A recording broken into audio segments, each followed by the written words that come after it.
Hi, welcome everyone. Thank you for joining us this evening. I'm Jackie Miller, the principal at Bennett.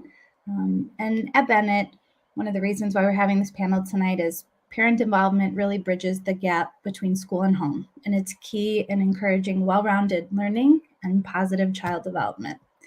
Our teachers are active participants within the community, and they work to provide community members with information and updates of what's occurring in the classroom and school. And tonight, we have teachers representing the range of ages to share more of what's happening in the building.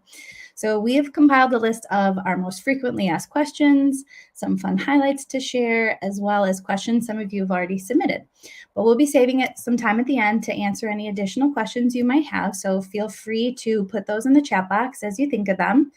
Please know there's a 30-second delay before we see your chat comments, and I'll do my best to moderate and keep up with them as they come through. And as we go through our questions, we'll have all the teachers, if you can introduce yourselves and what grades or grades you teach, how long you've been at Bennett, so we can make sure everybody gets to know each other a little bit more. So let's get started. So let's hear a little bit more about project work right now inside the building, and how a teacher determines projects. So how are you determining projects with your students? So let's have Carrie, can you share a little bit about that for us?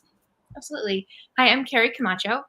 This year I'm teaching first grade at Bennett Day, and this is my 5th year at Bennett. When I look to start a project, I start it by observing. I look around the classroom. What are my children into? What are they talking about? What are they exploring? And it would be rare to find a project that your entire class is interested in, but you pick something that many are, or that might be related amongst their interests. And I also think about what is going to help me reach my goals of first grade curriculum, what will welcome a lot of children into the space, and what will suit these children. So this year, we were having a lot of children making costumes and putting on plays and performances. And to be honest, they were a little bit of a mess. We had all of a sudden our actors would just be like off the stage. They were sort of just growling at each other. It was clear they had an interest and a passion, but not a lot of direction. So we are studying plays. And as this has progressed so far, we realized it's not really about the plays, it's about finding out what's my role. So just like in a play, am I an actor? Am I a costume designer? Am I the writer of the script? We talk a lot in our classroom. Okay, right now, this child is sharing their thinking. That's their role to tell us what they've thought. What's everyone else's role? Oh, your job is to listen, to think about what they're saying, to decide, do I agree? Do I disagree? Do I have any other questions? So we've made a lot of connections there. And it's really exciting because we can also make a lot of connections within our curriculum. So for example, for our social sciences, one of our goals is to do, sorry about that. Busy person. To my computer, so when I turn it off, it still rings. Sorry about that. So one of our goals for social sciences this trimester is to find and evaluate sources. And we, of course, could have just done this with anything, but instead we thought about our plays and connected it of the plays we've been writing all have animals in them. And we want to make sure that we really portray those animals correctly. So we took turns as dramaturgs, which is the people in a play who make sure that the things that you're acting are accurate. So a play set in the 1800s shouldn't have computers in them. And so when we did this, we looked at evidence, we looked at sources, and is this going to help me? If I'm researching chickens, will a source of a fried chicken restaurant help me learn about chickens? Absolutely not. So that we're embedding different parts of our curriculum within the project work to make it really meaningful and exciting to the children, so they have even one more connection to help it in their working memory. Thank you, Carrie. And hearing more, I love hearing about project work. So then what does this look like? You kind of shared an example of within your first grade classroom. What does this look like in the upper school? Is it different? How much is it different, or is it about the same? So I'd love to hear from you, Emily, if you could share a little bit about the upper school project work. Yeah, I'm happy to talk about that. I'm Emily. I am a teacher in the upper school. My background is in math and computer science.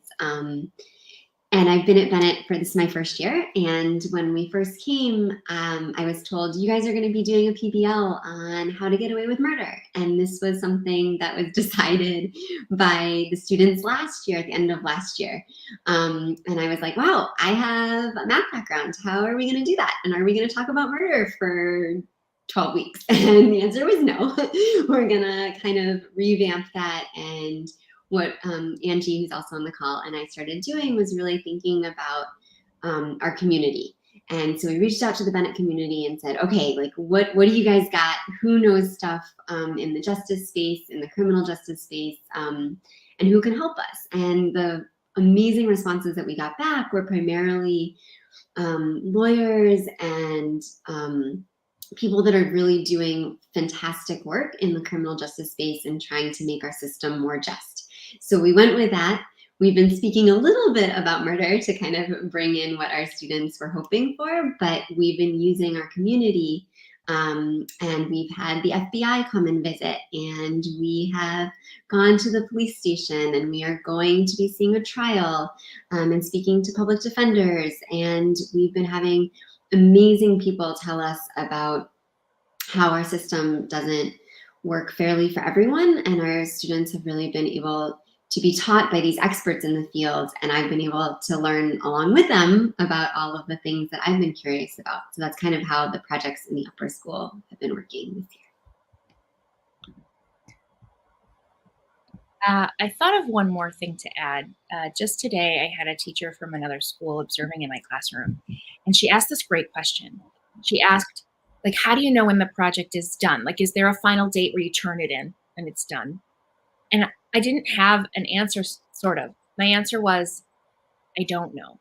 I hope with my plays that we're going to have a performance and we're going to be able to invite people in. Like, that in my mind is what I hope happens, and I think my children really hope happen.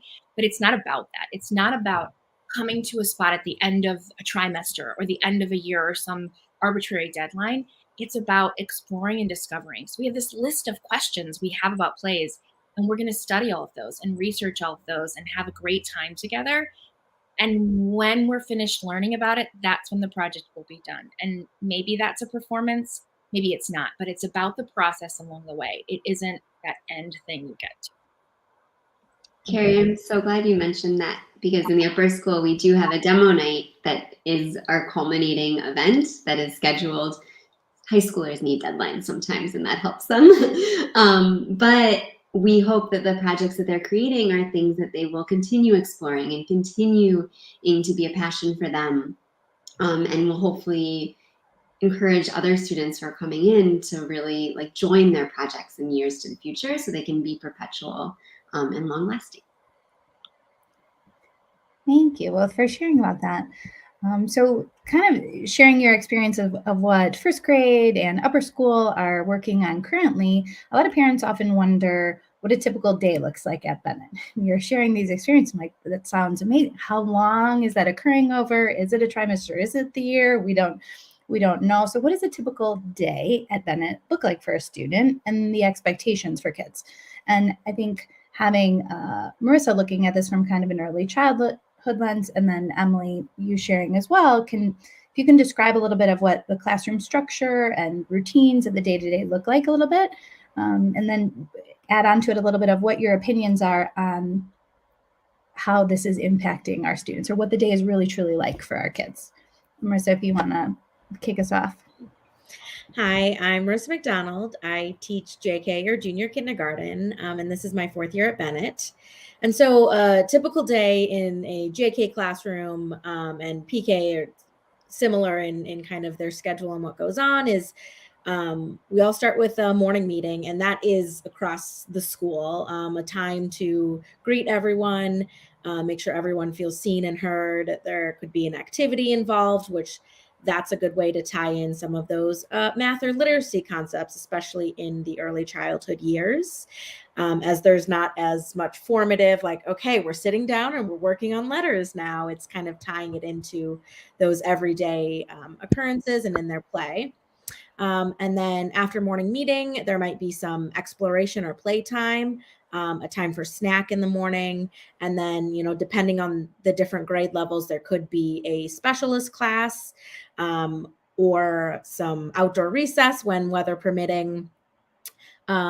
Usually a lunchtime then, and then for pre-K and JK, there's a rest time, and then some more exploration play in the afternoon.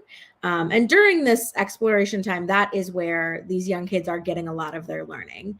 And so in that, understanding the expectations of the classroom and what are acceptable things in the classroom to help our learning and what are things that could be potentially harmful to that. So at the beginning of the year, all classes take some time to sit down with the students and to create a list of expectations or class rules that everyone agrees to. And so usually, we'll write them down. We'll have all the kids write their name on that, teachers included, and be able to hang that up in our classroom. So it is a visual reminder of here's all the things that we all agreed we would do, like, helping to keep our classroom clean and respecting our materials, as well as respecting our classmates and our teachers, and really just talking about those ways where we can all work together so that during this playtime, where the early childhood kids are doing a lot of their learning, they're able to do it and not, be tripping over things or having as many social conflicts when those are expectations or things that the teachers have provided language for and modeled for them and helping them to work through those moments. So that's more of the early childhood realm. I don't know if Emily was going to talk about the upper school then. Thanks, Marissa. Yeah, so in upper school, we're very similar. We have a morning meeting, but on Mondays, we meet as a whole upper school, but on the other days of the week, we just meet as an advisory, and that's by grade level. And we hope that your student will have the same advisor for all 4 years. So they really get to bond deeply with that advisor in their grade and kind of stick with that person as they progress through high school. So we start with advisory every day, and then we transition into PBL.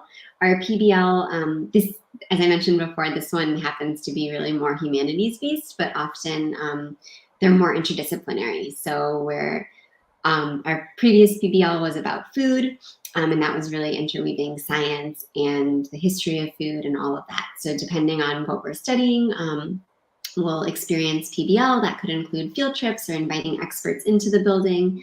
And that's pretty much our morning. And then we break for lunch, which is an important part of any high schooler's day. So I would be remiss if I did not emphasize that. And then after that, we have math, which is we really don't go by grade level when it comes to math. So we really spread out, assess what each student needs, and then we're in different math classes based on student need, so that we can all be taking math all year long for all 4 years of high school. But you're going to grow from whatever level you start when you come into high school, and you're going to be taking math and growing at your own speed from there. And then after math class, we have our seminars. So you take about 2 or 3 seminars a trimester, and those can range in topics. I taught a creative computing seminar this past 2 trimesters, and Angie has taught a mystery and horror seminar, and now she's teaching one on English and history as well. So that's how we kind of tie in all the different disciplines in a really project-based way. Thank you. And you answered questions in the chat, wove them into that next question. Wonderful. I didn't even have to help facilitate that. So a lot of parents actually, our parents and guardians submitted questions beforehand, and a lot of them were pandemic-related questions. Around what impacts that you are all seeing in our students. So I really tried to kind of group them together.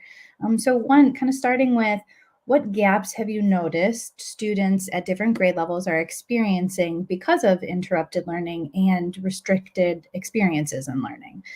Any suggestions for closing the gaps? So I'm going to turn this over to Lisa.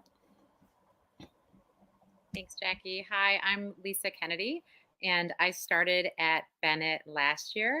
I'm part of the Learning Services team, and I work with teachers and students from preschool through 4th grade. And I just lost a light behind me that's on a timer, so hopefully you can see me okay. So that's a great question. And I do have to remind myself often when we're looking at the effects of the pandemic that interrupted learning and those restricted experiences did have an impact not just on Bennett, beyond Chicago, beyond the US, and really impacting our entire world, and remind myself that we were not in this alone, from our preschoolers to collegiate level students.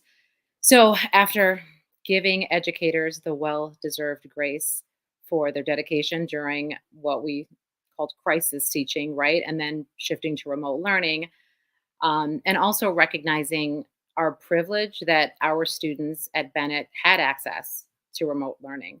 Um, and Bennett even opened their doors to support students and families that were unable to stay home, first responders, single parents, etc. Um, so that's first and foremost, knowing that we were all impacted and we're still feeling some of those effects.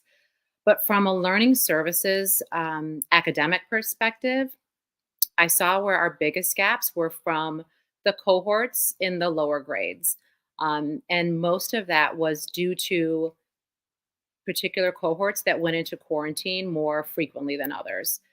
So, suggestions to close those gaps during the school year included additional small group interventions and support within the classroom from teachers. That also included myself being part of those small group instructions where I would pull small groups or individual students to support any gaps in their learning.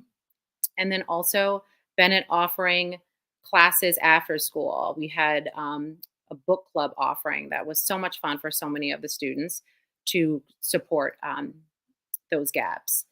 So we are in constant, regular communication with our families about ways to engage all of our learners over the summer. And that's not just because of the pandemic. This is something that we do as educators.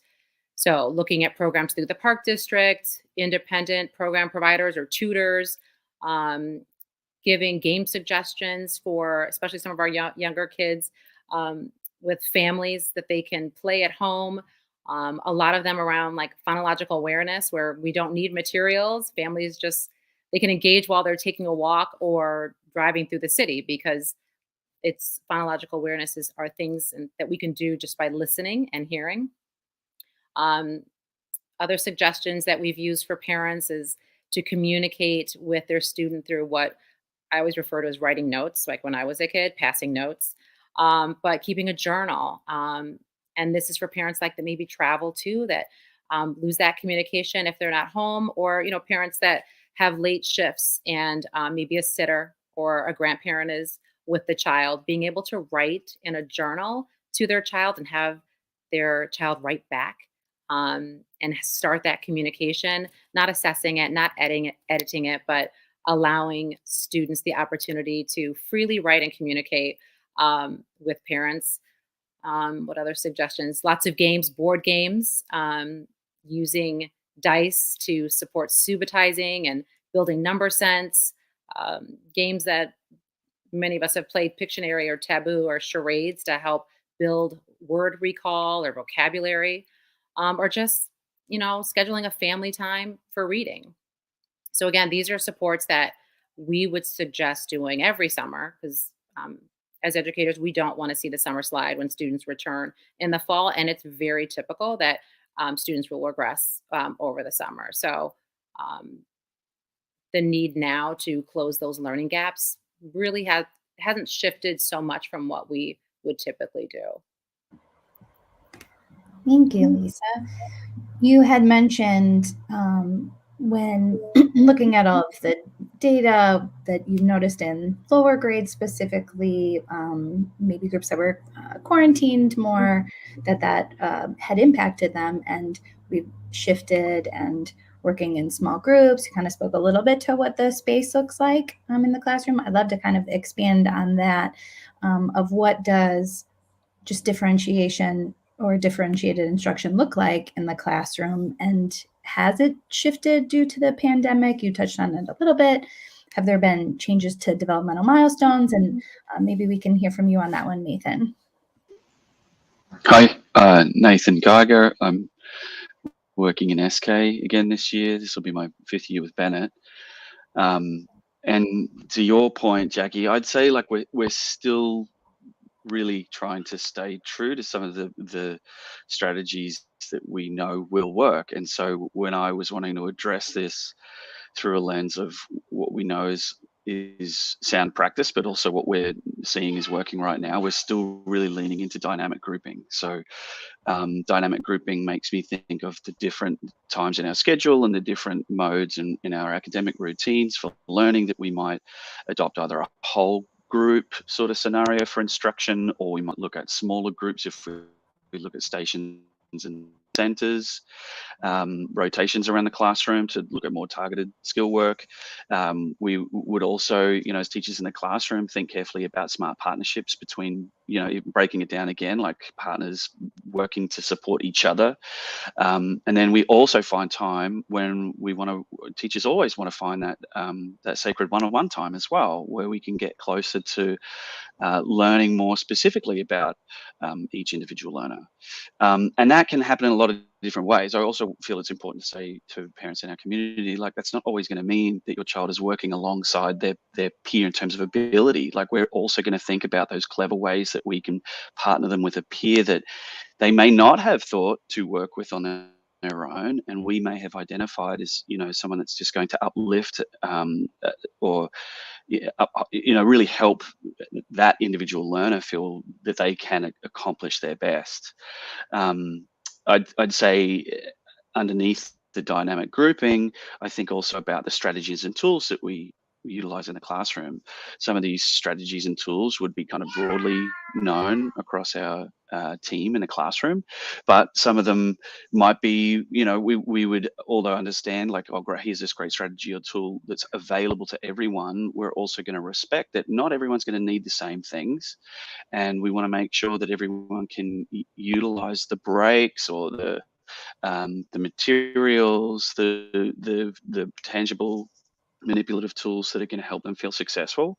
It might also come down to like a template or material, or, you know, something to work from that is organized visually in a way that helps support the learner where they're at.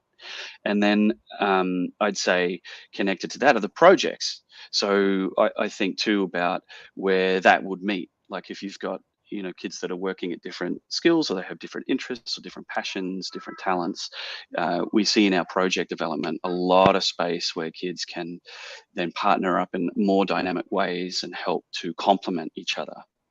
The only other thing I think I want to add to that is like the importance we keep talking about on a loop for valuing mistake making. I've heard this across our grade levels, and we commonly talk about how practice makes progress. So for any individual in any classroom environment, we're all working on, the adults in the room too, we're all working on gain somewhere. So whatever practice that you need to focus on, we're going to try and understand where that progress lies for the individual. Yeah. Thank you, Nathan. And I'd love to hear from an upper school perspective too, if Angie, if you want to add on to that a little bit. Sure. Hi, I'm Angela Yeager. This is my 3rd year at Bennett, and I work in the upper school with the 9th through 11th graders, along with Emily over there. But I love hearing other teachers talk about this subject, because I'm always like, yeah, and that. We do a lot of the same things, right? Like these skills are kind of spiraling through the age groups. So we have small class sizes. So we are working with students. We know them. We understand what they need, and we can tailor things to meet their needs and kind of be responsive to the group. It also means that we can stop what we're doing and go back and reteach something should it need to be done again. Or if we, you know, oh, our group must have missed a step, right? So we're very flexible because we're small. I also think our curriculum allows us to have a lot of entry points because we're project-based. So we have these big ideas that people can enter into from different interests or different abilities, right? So when we're looking at food and someone is really interested in chemistry or someone else is really interested in social justice, there's a way for both of those students to engage and to feel like they are on task and they're able to kind of see their way through that project. We are what else are we doing? Oh, so like right now, for example, where Emily mentioned that we're looking at criminal justice. So we're thinking about our justice system, and we have a lot of students who are very interested in social justice. We have other students who are specifically interested in the process of law, right? This happens, and then this happens, and then this happens, and then this happens. And both of those are going to call on different skills, right? But they're all learning research skills. They're all speaking and listening. They're all going to be writing and developing an argument. So there are ways in which our curriculum allows everyone to kind of practice their skills along the competency map as they kind of go through our program, but they still get to pull out what they need. And I think that that is another form of differentiation. And then I would add just co-teaching and collaboration. Like we are always working together. And so because there's always two teachers in the room, or we're kind of, working in an interdisciplinary fashion, we are able to meet the needs of different students at different times. So kind of what Nathan is talking about with dynamic grouping and what Lisa mentioned about pulling kids out or making small groups, that often requires some teamwork on the part of the teachers. And so that model really allows for students to receive what they need during the school day. Yeah, thank you both. I think a few things that stood out to me that you shared is that our approach isn't changing, but having a program that values voice and choice that continues and not only honors, but values each learner and where they are. So yes, maybe we are continuing to see different things that we haven't seen, but that the model and what we hold to know to be true continues throughout this year as well. So I'd love to kind of pivot a little bit off of, or I guess in similar, when we're talking about pandemic related concerns, many families have actually expressed concerns of how we see COVID affecting our student body social, emotionally, and socially. Specifically. So I'd love to hear same kind of a range across the board, starting in our early childhood to more elementary and then upper school. Because I think we are seeing different things across the ages. So Marissa, do you want to kick us off with that question?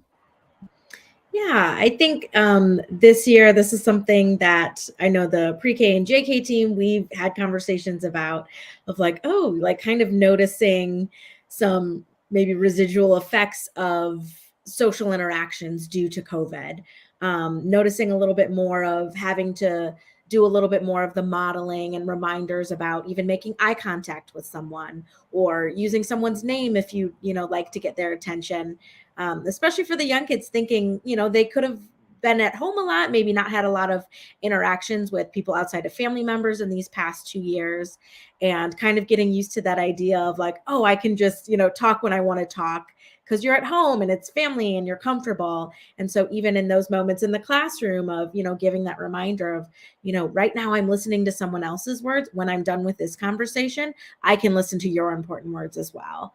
And kind of, giving those moments, those learning moments throughout the day are some things we've definitely noticed in the pre-K and the JK realm in regards to that social piece with each other, as well as when it comes to those like problem solving skills too. All of that is tied into that social emotional development. And I know Nathan's going to talk about some executive functioning skills too, that all really is such a core piece of how people navigate the world and how they interact with others. And so that's something we've been focusing on, to give more time and to give more examples, more modeling for those students, so that they do feel comfortable, going up with more independence and, saying to a friend, hey, I'd like to use this toy when you're done. Let's make a plan to figure that out. And just needing a little bit more coaching throughout the year due to COVID and not having those interactions with others as much.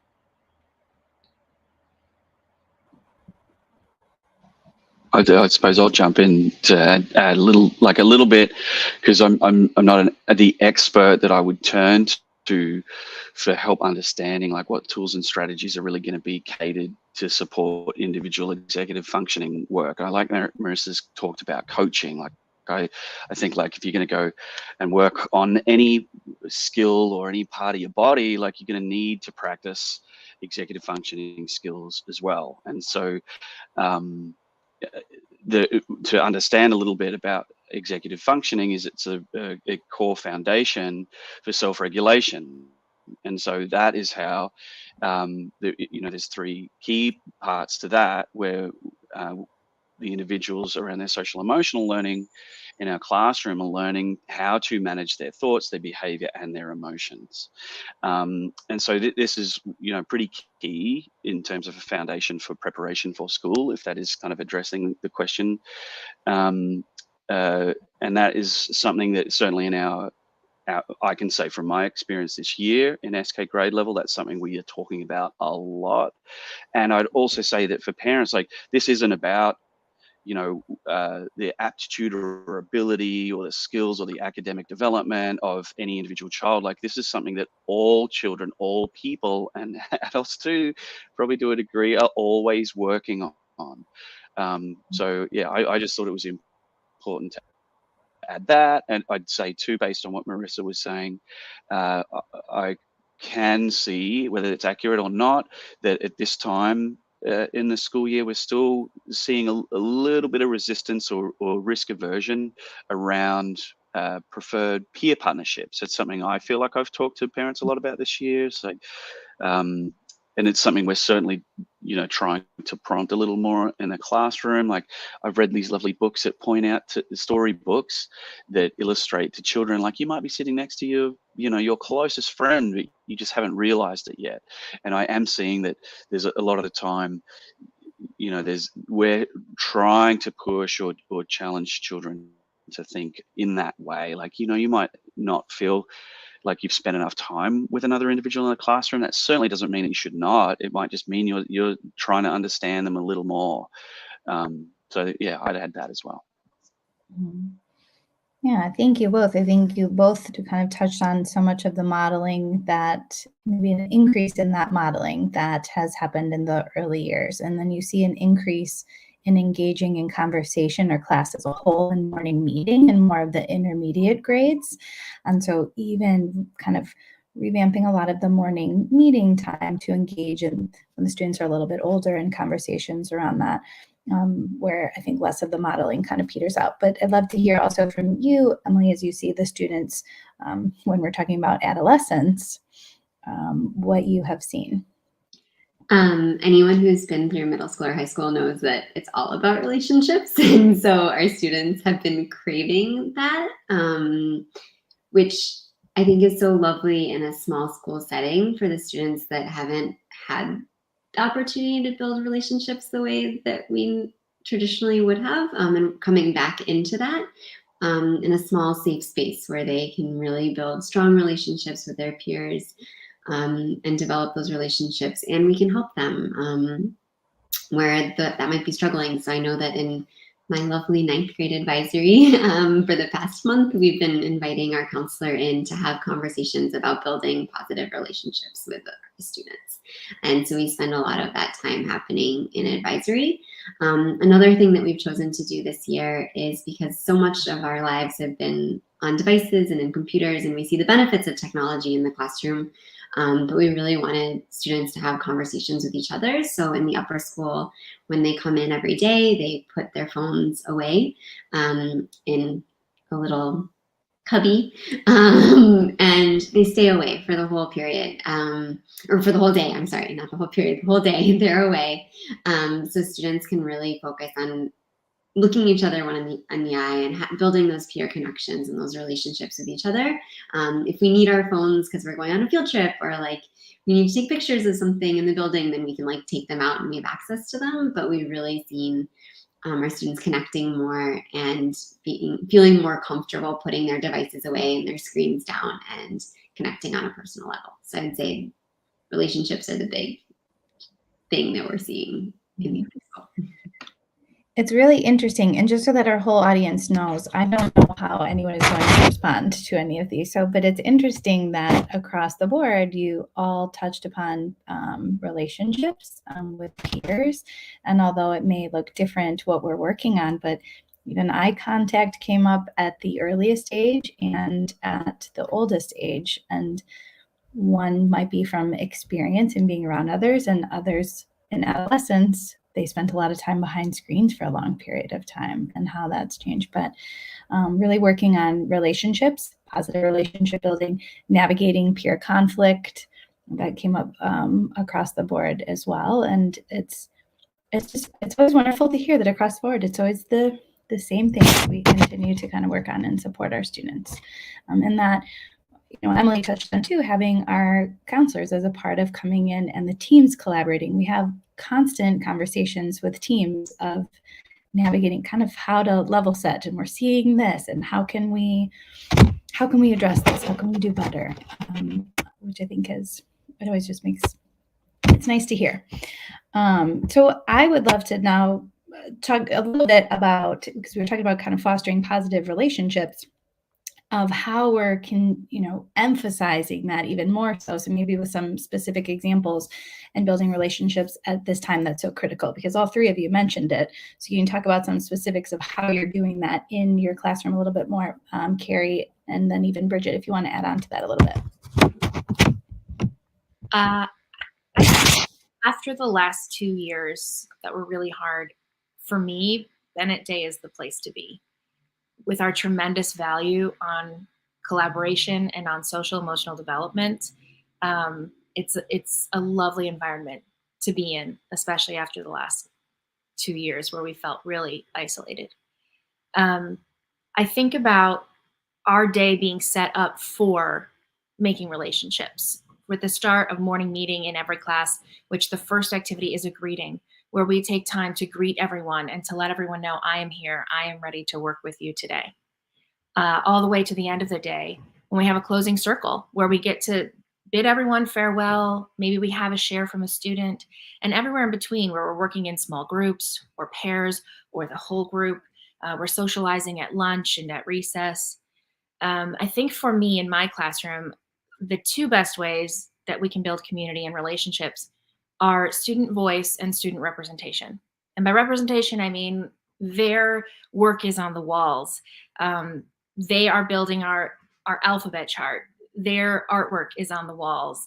This is definitely not a space that I've just put my fingerprints on. There are child fingerprints everywhere. Their work is valued.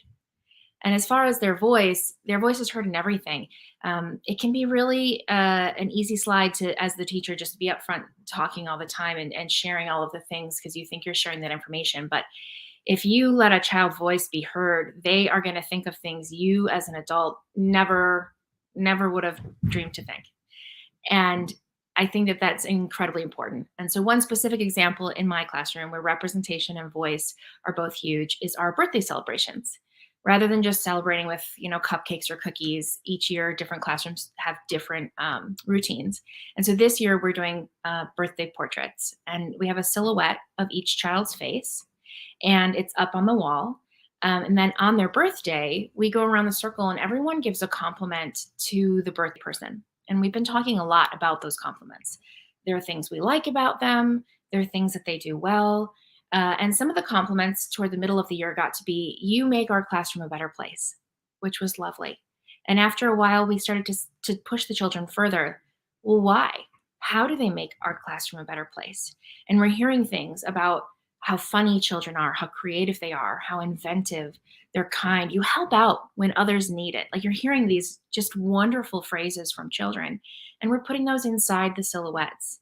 And then the child whose birthday it is gets to decorate the outside. So now it's their artistic expression is on the outside, as well as the opinions of their classmates about who they are reflected in the classroom. And there's just little windows of that throughout the classroom. It's in math, sharing how they've solved a problem, and then another opportunity to say, I respectfully disagree with you. So teaching them and modeling to the students too, how can you disagree in a respectful way? Because those are all parts of a relationship. It's not always just being best friends, but you're going to disagree. You're going to have a closer friend with one person than another. And how do we navigate all of those different steps and being there right along with them of, oh, that probably didn't make you feel very good. What can we do about that now? And helping them solve all of those problems so that when they have these relationships outside of the classroom space, they can hopefully have those tools to use in those moments as well. Thanks, Carrie. And Bridget, we haven't heard from you yet if you want to add on to that. Hi, my name is Bridget Lipke, and I teach PE for our pre-K through fourth grade students. And this is my third year here at Bennett Day. So just kind of thinking back to the beginning of last school year and how I remember thinking that the students were craving that socialization piece from day one and how excited they were just to be back into the building together with your peers. So it just made me recognize as the PE teacher how important and necessary it was to incorporate teamwork and team building activities consistently throughout the past couple of years. And so although it looks very different from our early childhood program to our intermediate school, it's still crucial to introduce, the concept of teamwork, even for our youngest learners. So kind of just thinking back to an example from a couple of weeks ago, the early childhood students were engaging in a balancing unit, and we started exploring of how they can balance their bodies on various stationary objects.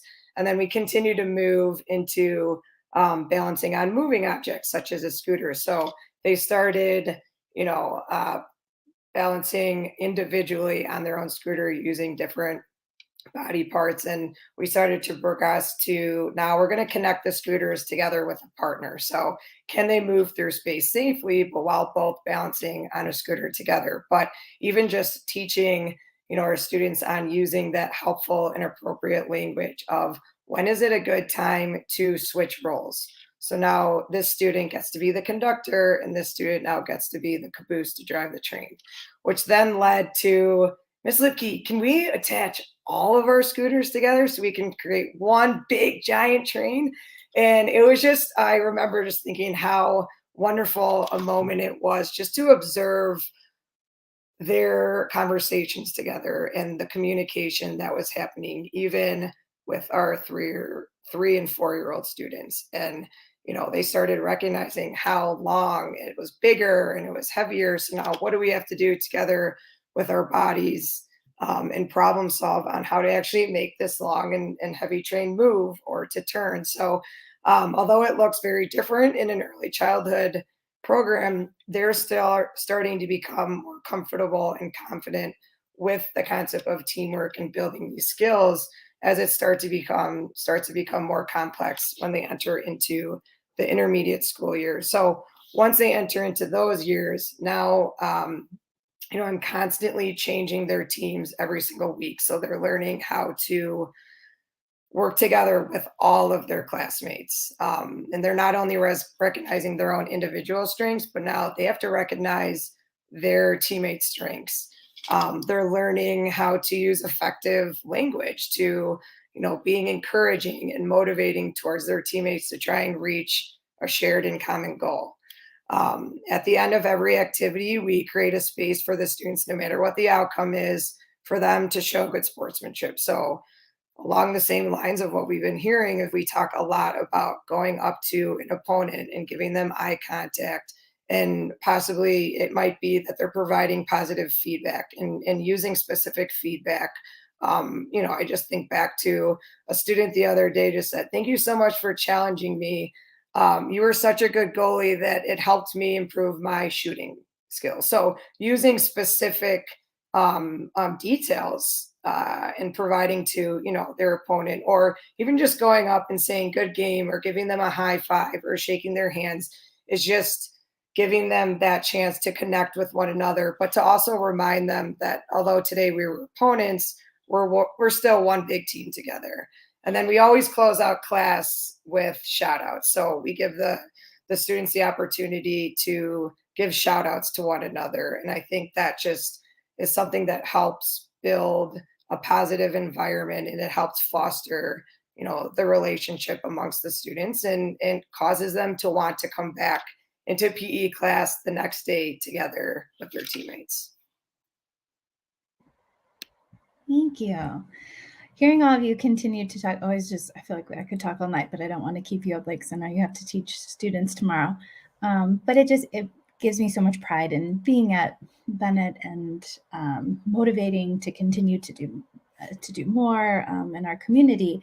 And a lot of parents have asked questions around, if you have taught elsewhere, like Bennett is so special, and it really is. And so if you have taught elsewhere, such as whether it's traditional environments or different philosophies, what sets Bennett apart for you? Why did you choose to teach at Bennett, and what things do you like about teaching here? And maybe let's hear from Molly first. Hey everyone, I'm Molly Simmons. I teach pre-kindergarten, which is our entry level at Bennett Day School, and I am in my 5th year. Go year 5. Got some loyalists. I've taught in a variety of schools, so anywhere from Reggio to more of a traditional preschool approach, and then most recently I was at a Montessori program. I remember picking out Bennett Day because it said it was Reggio. And while that label, I think, sometimes gets thrown around, what's special about Bennett is that we really do it. And so what I mean by that is that every year of teaching looks a little bit different. And we were lucky enough to hear from Carrie and Emily to speak about what their projects look like and how that changes every year. And what's so exciting is that coming into a new school year, there's not just the excitement around what is my class going to look like this year, but also what are they going to be interested in? And through their interests, how are we going to learn those skills that they need to learn? And so when I'm looking at a very pre-kindergarten skill of learning to count to 5 accurately, we're not doing that the same way every single year. And so, for example, last year, my children were really into building slides. If you've seen that slide in the garden, we built that together. But this year, my kids are really into like hammering and sawing materials. And so it just looks a little bit different every year. And there's that challenge as an educator that you have to kind of keep up on your game. Like you can't pull out your notebook from the year before and have the same lessons, because you have to follow what the kids are interested in. And I can truly say from experience that that doesn't happen in many places. And it's what keeps me here. Thank you, Molly. I think if I knew that this year for you would bring in lots of hammers and saws, I might not have chosen to have my office so close to your classroom. Actually, it's wonderful, and I smile every time they start working away. What about Bridget? Do you want to share a little bit too?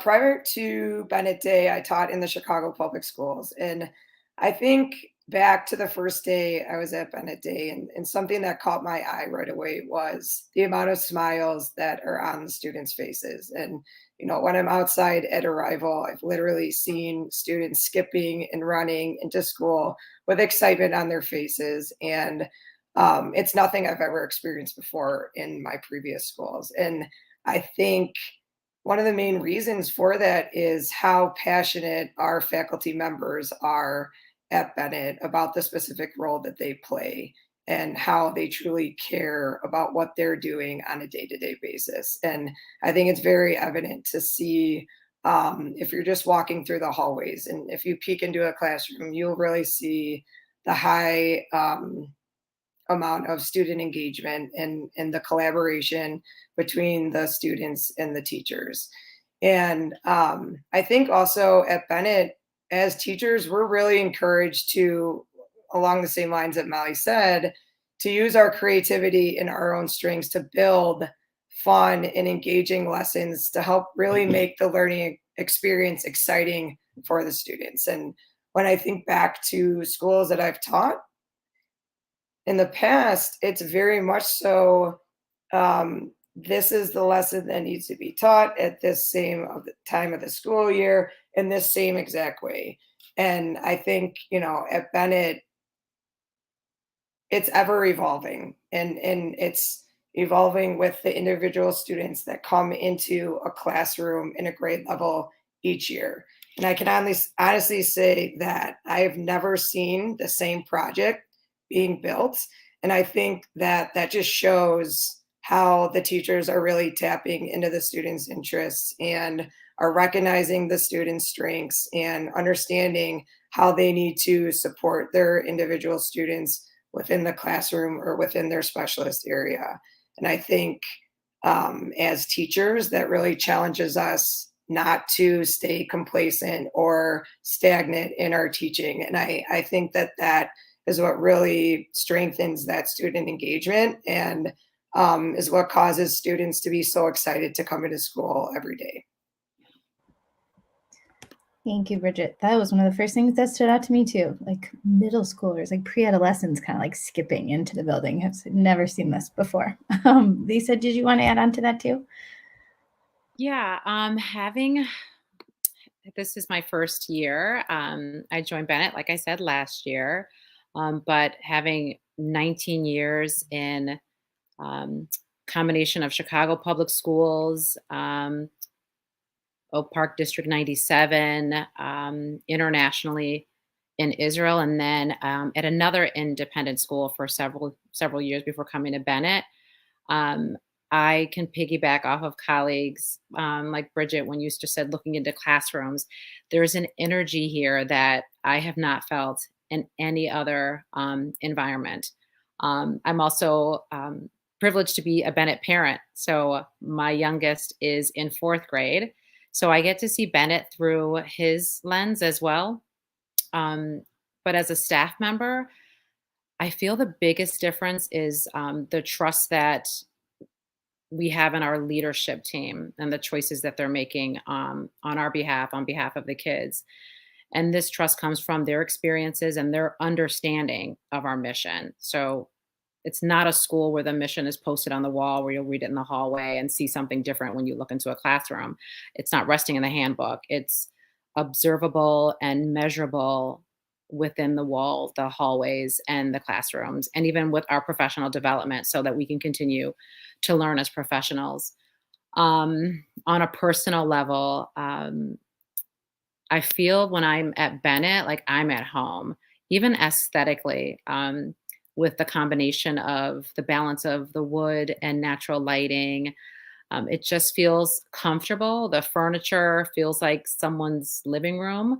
And to see children kind of, laid out on pillows or sitting on a bench that they built in test lab, it's very comfortable. And to know that my son is also thriving from his experiences. He actually shares, I have 2 older daughters, one's in college and one is in high school. So I'm used to my daughters when they were that age talking a lot about their school day. He does not share a lot. And he actually shares highlights. I mean, I do have to ask him, tell me something you learned today. And he rattles off like numerous things that he learned. And they range from social justice issues to concerns with our environment, how things work. So I have also noticed that he has become so much more inquisitive as a learner. And then again, speaking from my son's perspective, but I can see it with so many other students at the school, he's seen his teachers, other teachers, administrators greet him and his peers by name. And just in a casual feeling, casual setting. I can't even mention how many students just stop by my office and just knock on the door. Hi, just checking in. So it's just a comfortable setting. So again, I'm just grateful that I have this experience for myself as a professional, but also that my son is thriving in a space where he feels safe and is taking risk with his learning and how he participates in learning. Thank you all. I would love to kind of end. It's almost been an hour, which is incredible. I feel like I could hear you talk all night. I'd love to end with kind of looking at one of my favorite quotes is by Vygotsky, and it's through others that we develop into ourselves. And I know that many of you on this panel with me share the same sentiments of it embodying our lives as both teachers, educators, and learners ourselves, adult learners. And I'm so grateful for others. I'm so grateful for each of you and for all of our colleagues that are not on the panel tonight, and our students who continue to inspire my work and provoke my thinking. And you all provide provocation for deep thinking. So knowing how much emphasis that we place on learning from and with each other, let's share some highlights around this topic. Maybe Marissa, could you speak a little bit to community gathering work that we've been doing? Yes. So this year we had made a decision to kind of take a pause on community gathering in order to reimagine it and come up with a way to make it more meaningful for not only the students, but for the faculty members as well. And so this is a time for our divisions to get together. This year it is still virtually, but get together and be in that space to share out what they're learning in their classrooms. And so students are getting that opportunity to be the teacher and teach others what they're learning. And, you know, students are getting to learn from their peers as well. Along with us as faculty members getting to see, you know, all the amazing things that are happening in the classrooms as well. And, you know, getting that creativity spark of like, oh, that's a great idea. I would love to use that in my classroom. Even just different little bits of like language pieces or, you know, analogies that others have found are beneficial for their students is just another great way to tie that in and be able to learn from each other. So we had a committee of faculty members who worked to revamp this and to make it so it's once a month. It's more tied to age appropriate activities in regards to which grades are meeting together, so that, you know, from pre-K through first grade, they're still able to do some activities together. Whereas, you know, if it was whole school, there might be some kids kind of phasing out and in of things when it's not all really geared towards their own age group. So that's been a fun revamp this year that we've been able to experience and kind of grow in that with each other. Thanks, Marissa. I love how you mentioned kind of grouping the students more age group, but you'll still see, I saw middle school students were reading to our JKers, or I think our pre-Kers were outside on the sport court with our third graders because they wrote their informational text. So those different, even far-reaching grade levels are still connecting. And some parents have actually expressed loving the idea of a buddy system, and because they've heard little tidbits at home. Can you share what that has been like for you, Nathan, and having buddies within the school? Yeah, that's something I've been fortunate enough to be able to pursue a number of years. I've been working at Bennett, and I think we've always tried to work hard to make this, quality intentional time. And so I also feel like it's really important to point out that's not necessarily always going to be just like some sort of academic extension or modeling or project work, although we do want to give them purposeful work to dive into together. I've felt this year, I can share some experiences. It's definitely been more upon reflection about like community building and spirit, and it's also been really important around stewardship under our rooftop. So this year we've actually just been leaning a lot more into going out for neighborhood walks. Now we've been also trying to weave into that any of the project prompts that we think we can connect both of the classrooms, because the environments are clearly very different. But I'm in SK and our buddies are 4th grade. So we were really interested in murals and artwork. And so just knowing that the 4th graders had been regularly going on walks, they were taking us on tours to talk about the murals we noticed. Now, further down the line in the year, our SK team's really into city planning and city construction and building. So now those walks that we've been on regularly with our buddies are really informing the way that we're developing that project. Delivery systems have us interested in the postal system in SK, and our interest in learning about how postcards might work means that we're engaging with 4th graders, and we've found that they're both working on this interesting skill at the same time. SK are trying to understand that the words that they say are the only sounds that they really need to think about writing onto the page, and we're using the platform of a postcard for that. 4th grade, likewise, are really working on, how do I get started? I don't know. I've got so much to say. Like, just start there. So now we've got the SK buddy telling that message that they would like to deliver, and we've got the 4th grade buddy writing that message, and their skills are complementing each other. So that's just something we did that today. It went really well. But I also want to bang on that bell around stewardship. Like this is a space where for the individuals they have an opportunity to develop a very, very significant relationship in their minds that is outside of the regular dynamic of their classroom. And we see that being very, very important to those individuals in ways that I'm not sure they'll ever really articulate, but we do notice it.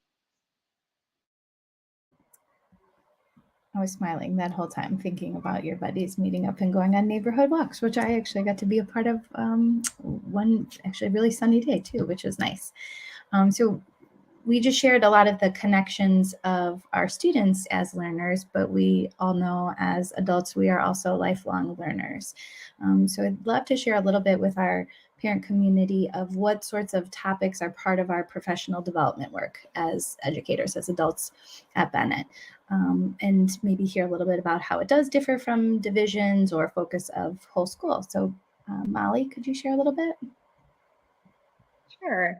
Yeah, I can give you from the early childhood perspective. And when I think of professional development, it really is across a spectrum of topics. And I say that as a positive because although teaching feels very straightforward, there are so many aspects that we need to focus on in a child's development that kind of week to week, it changes a little bit of like, okay, what's the focus this week? For example, it could be executive functioning that Nathan spoke on.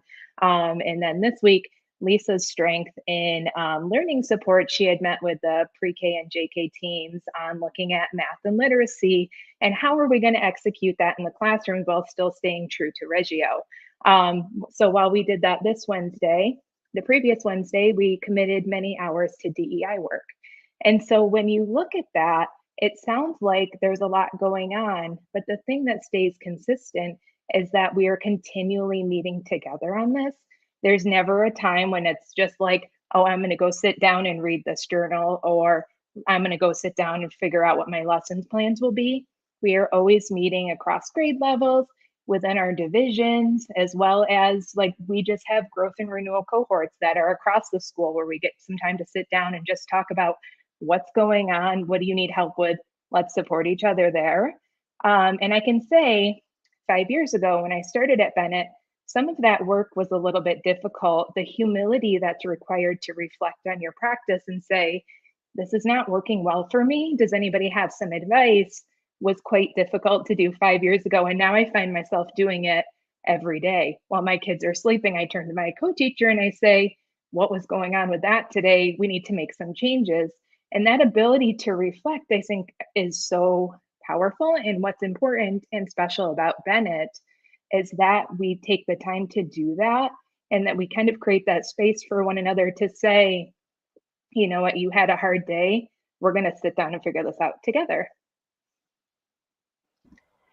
I would echo so much of that in the upper school. So we have a similar daily setup where, instead of morning meeting, we have advisory. And so we are, as advisors, checking in with our students. Well, as teachers, we then once a week get together to talk about how our kids are doing. So we do a student check-in, and if there's anyone that we're concerned about, whether it's emotionally or we're concerned about them socially, we're concerned about their progress in a course, we bring it up at that time and we come up with an action plan for that child.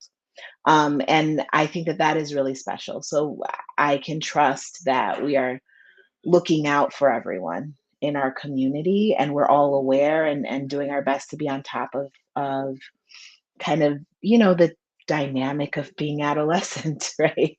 They're changing and they're learning and things are happening. And so we just kind of need to be aware of those things. And I also feel, Molly, like we are doing that. We're checking in with each other. We're,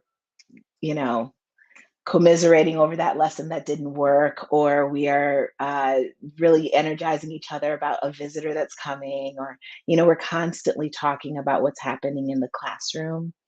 And even when we're not in each other's classrooms, I kind of have a sense of what's going on in the school all the time because we're constantly meeting and talking.